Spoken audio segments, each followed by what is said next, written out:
बच्चों ध्यान दीजिए, आज का आपका टॉपिक है पुंकेसर। पुंकेसर को हम लघु बीजाणु धानी भी कहते हैं, क्योंकि इन्हीं के अंदर परागकण बनते हैं और परागकण ही क्या होते हैं, नर युग्मक होते हैं।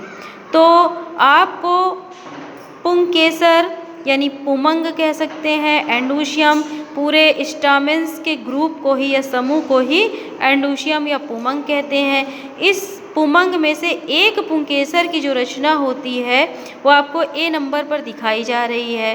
पुमंग का जो पुंकेसर है, पुंकेसर की रचना में पुतंतु यानी फिलामेंट पाया जाता है और इसके बाद उसके ऊपर एक 2 या 3 या 1 कक्ष वाले चैम्बर होते हैं। इन चैम्बरों को ही एंथर यानी पराग कोश कहते हैं।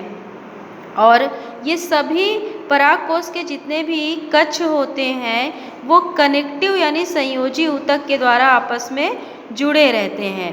जब पराग कोश परिपक्व हो जाता है तो इसके प्रत्येक कक्ष में अंदर पराग कण, आपको ये छोटे छोटे से जो दिखाई दे रहे हैं क्या है, पॉलन ग्रेन। पॉलन ग्रेन का मतलब होता है पराग कण बन जाते हैं।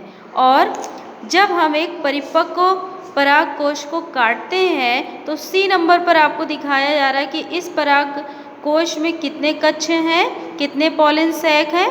इनके कक्षों को पॉलन सैक कहते हैं। इसमें 4 पॉलन सैक यानी कक्ष हैं और चारों ही कक्षों में पराग कणों का निर्माण होता है।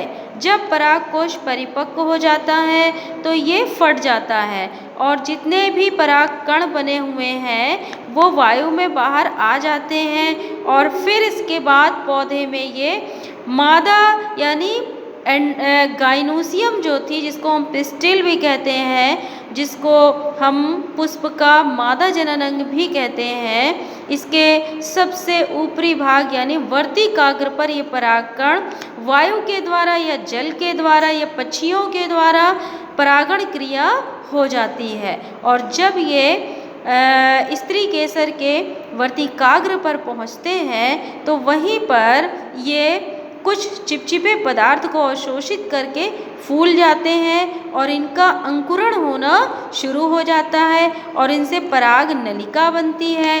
पराग नलिका में नर युग्मक और ट्यूब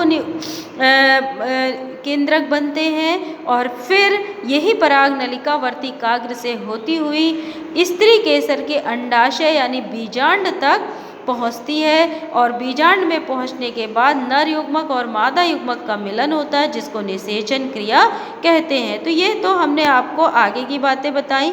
आज का आपका जो वर्क है वो केवल आपको अपनी बुक से समझते हुए और केवल पुमंग, इसका ये छोटा सा पैराग्राफ ही आपको अपने हिसाब से लिखना है समझ करके, ठीक। और यही चित्र आपके ए बी सी या ए छोड़ दीजिए, आप बी और सी 2 फिगर बना लीजिएगा।